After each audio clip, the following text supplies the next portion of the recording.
کیونکہ اس رات کو کہتے ہی شب برات اس لیے، بہت سے لوگ اس کو صبح رات بولتے ہیں، ہے نا؟ اب ہو سکتا ہے ہندی میں بولنا چاہ رہے ہو لیکن تلفظ برابر نہیں نکلا، شبھ رات، ہے نا؟ ہندی میں شبھ یعنی کیا ہوتا ہے؟ اچھا، ہے نا؟ شبھ رات ہو سکتا ہے ہندی میں بولو، لیکن یہ شبھ رات نہیں ہے، یہ شب برأت ہے نا؟ برأت کا معنی ہوتا ہے نجات، چھٹکارا۔ آپ نے کورٹ میں سنا ہوگا، دیکھا ہوگا کہ جب کوئی مجرم جرم سے بری ہو جائے، جرم ثابت نہ ہو، تو کورٹ کہتا ہے کہ باعزت بری کیا جاتا ہے۔ تو برأت کا معنی ہوتا ہے بری، اور بری کا معنی چھٹکارا، آزاد ہونا، چھوٹنا۔ تو اسے شب برأت اس لیے کہتے ہیں کیونکہ یہ چھٹکارے کی رات ہے، برأت کی رات ہے، نجات کی رات ہے۔ اور اس رات رب تبارک و تعالیٰ بڑے بڑے گناہگاروں کی مغفرت فرماتا ہے، بڑے بڑے گناہگاروں کی بخشش ہوتی ہے، لیکن شرابی کی بخشش نہیں ہوتی ہے جو شراب پیتا ہے۔ اور ماں باپ کی نافرمانی کرنے والے کی بخشش نہیں ہوتی ہے، جو اپنے ماں باپ کی نافرمانی کرتا ہے، اپنے ماں باپ کا دل دکھاتا ہے، ماں باپ کو ستاتا ہے، بڑے بڑے گناہگار اس رات میں یعنی شب برأت میں بخشے جاتے ہیں، لیکن ماں باپ کا نافرمان نہیں بخشا جاتا جب تک کہ وہ سچی توبہ نہ کر لے اور آئندہ اپنے ماں باپ کا دل نہ دکھانے کا عہد نہ کر لے۔ اور تیسرا، زانی، عادی زانی، جو زنا کرتا ہے، بدکاری کرتا ہے، اس کی مغفرت نہیں ہوتی ہے۔ اور چوتھا، چغل خور، جو چغلی کرتا ہے، ادھر کی ادھر لگاتا ہے، یہاں کی وہاں جا کے کچھ کا کچھ دے دیتا ہے، چغلی ہے کہ نہیں ہے؟ آدھی ادھوری بات سنا اور تھوڑی سی اپنی طرف سے ملا کے لگا دیا، اگر بات سچی بھی ہو تب بھی کہنا منع۔ چغلی کرنا تو گناہ ہے ہی، اگر کسی کے تعلق سے کوئی سچی بات سن لی اور وہ بات ایسی کہ چھپانا چاہیے اور آپ جا کر دوسرے کو بتا رہے ہیں، آپ تب بھی مجرم۔ اور یہاں تو سچی بات چھوڑیے، جھوٹی بات ہم لیا کے پرا دیتے ہیں۔ اللہ کے پیارے نبی صلی اللہ تعالی علیہ وسلم فرماتے کفا بالمری کذیبا ان یحدث بکل ما سمع۔ آدمی کے جھوٹا ہونے کے لیے اتنا ہی کافی ہے کہ ہر سنی سنائی بات جا کر بیان کر دے، جو سنا ادھر کی ادھر لگا دیا، لوگوں میں جھگڑے پیدا کر دیا۔ تو یہ چغلی ہوئی، اور چغل خور کی مغفرت شب برات میں نہیں ہوتی جب تک کہ اپنے گناہ سے توبہ نہ کر لے۔ صوفیہ فرماتے ہیں کہ ادھر کی ادھر کرنے سے بچو، کیونکہ کبھی کبھی آنکھ کا دیکھا ہوا بھی سچ نہیں ہوتا۔ چہ جائے کہ کسی سے سن کر کہیں بول دینا، ارے کیا ضروری ہے کہ آپ نے جو سنا وہ بات صحیح ہو، کیونکہ جو آپ نے سنا وہ خبر ہے، اور خبر سچ بھی ہوتی ہے، جھوٹ بھی ہوتی ہے۔ خبر کو کبھی آگے نہیں بڑھایا جاتا ایک دم سے بغیر تحقیق کے۔ اگر کوئی خبر پہنچی تو پہلے تحقیق کی جائے، اور پھر ہمیں تحقیق کرنے کا بھی حکم نہیں ہے خامخواہ کسی کے معاملے میں لا تجسسوا۔ رب فرماتا ہے جاسوسی نہ کرو، ہوگا اس کا معاملہ وہ جواب دے گا رب کی بارگاہ میں۔ ہمیں کیا کرنا کسی کے معاملے سے کہ ہم اس کی جاسوسی کریں، اس کی تحقیقات کرتے رہے؟ ہمیں کوئی حق نہیں ہے۔ تحقیق کرنا ہے اپنے آپ کی کرو، جاسوسی کرنا ہے اپنے آپ کی کرو کہ تم نے اب تک کتنے اچھے کام کیے، کتنے برے کام کیے ہیں، تمہارے کن کن کاموں سے تمہارا رب تم سے راضی ہے۔ تحقیق کرنا تو اپنے آپ کی کرو، محاسبہ کرنا تو اپنا کرو۔ سنی سنائی بات بیان کر دینا یہ تو بڑی چیز ہو گئی۔ امام غزالی نے تو لکھا ہے کہ آنکھ کا دیکھا ہوا بھی کبھی سچ نہیں ہوتا۔ حضرت سیدنا خواجہ حسن بصری رضی اللہ تعالیٰ عنہ، آپ دریا کے کنارے ٹہل رہے ہیں، ٹہلتے ہوئے جب آگے گئے تو کیا دیکھتے ہیں کہ دریا کے کنارے کھلے آسمان کے نیچے ایک آدمی لیٹا ہوا ہے اور اس کے بازو میں ایک عورت لیٹی ہے اور وہ بوتل سے کچھ پی رہا ہے. اس کے ہاتھ میں ایک بوتل ہے اور اس بوتل سے کچھ پی رہا ہے اور اس عورت کو بھی پلا رہا ہے. خواجہ حسن بصری نے دیکھا تو دل میں خیال آیا, زبان سے نہیں کہا, دل میں سوچا کہ کیسا بدکار شخص ہے, عورت کے ساتھ میں لیٹا ہے اور شراب پی رہا ہے, عورت کو بھی پلا رہا ہے. ابھی یہ خیال آیا ہی تھا کہ اچانک ادھر سے ایک ناؤ آئی جس میں 10 لوگ سوار تھے اور وہ ناؤ دریا میں پلٹ گئی. وہ شخص اٹھا اور سیدھے دوڑ لگا کر دریا میں کودا. خواجہ حسن بصری دیکھ رہے ہیں اسے, اور دریا میں دوڑ کر وہ تیرتے ہوئے گیا اور ایک ایک کر کے ڈوبتے ہوئے لوگوں کو بچانے لگا. 9 لوگوں کو زندہ بچا لیا, 10واں آدمی ہچکولے کھا رہا ہے, قریب ہے کہ ڈوب جائے. وہ کہتا ہے دور سے کہ اے حسن بصری, ہمت ہو تو 10ویں کو بچا لو. خواجہ حسن بصری پہلے تو حیرت میں پڑ گئی کہ مجھے جانتا ہے, یہ میرا نام لے رہا ہے, کہا تو ہی بچا لے اسے.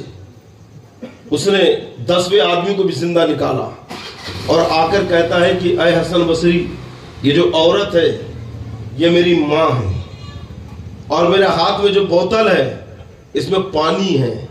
ماں کے قریب لیٹنا جائز ہے اور بوتل سے, ایک ہی بوتل سے خود بھی پانی پینا اور اپنی ماں کو پلانا یہ بھی جائز ہے. بدگمانی سے بچو.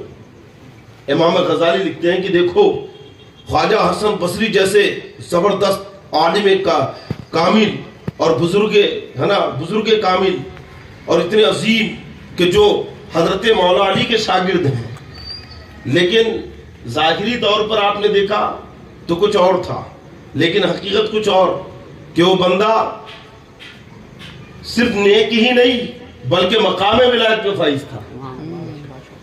کہ خواجہ حسن بصری رضی اللہ تعالیٰ عنہ کے دل کے خطرات کو بھاپ لیا اور کہتا ہے کہ بدگمانی سے بچو. امام غزالی لکھتے ہیں کہ آنکھ کا دیکھا ہوا بھی سچ نہیں ہوتا ہے, دکھتا کچھ ہے حقیقت کچھ اور ہوتی ہے.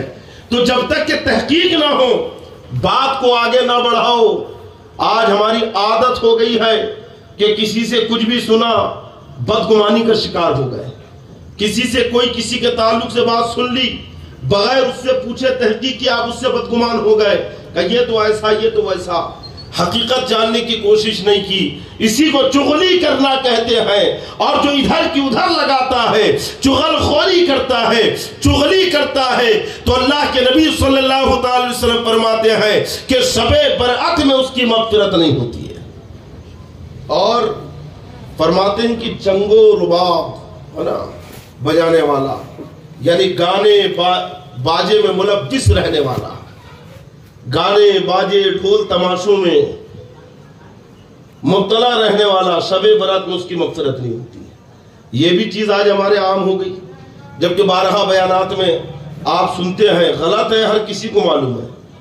آج تک کبھی آپ نے ایسا سنا ہے کیا کہ اس بندے کو معلوم ہی نہیں کہ شادی میں مٹکا پارٹی بجانا حرام ہے؟ سنا ہے آج تک آپ نے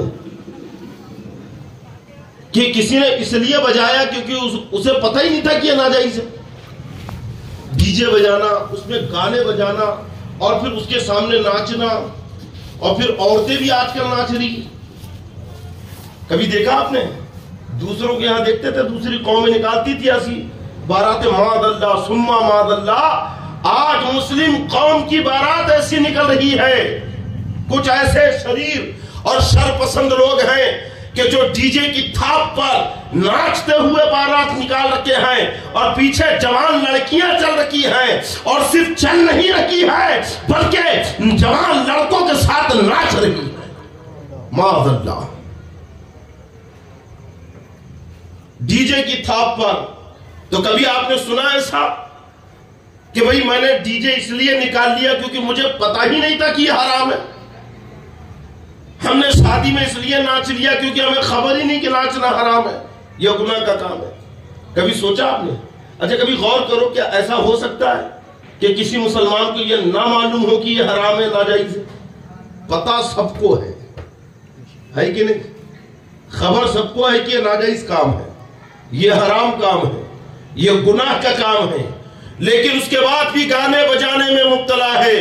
اب غور سے سنو، اللہ کے نبی صلی اللہ علیہ وسلم فرماتے ہیں کہ شب برات میں اللہ بڑے بڑے مجرموں کو، بڑے بڑے گناہگاروں کو بخش دیتا ہے، لیکن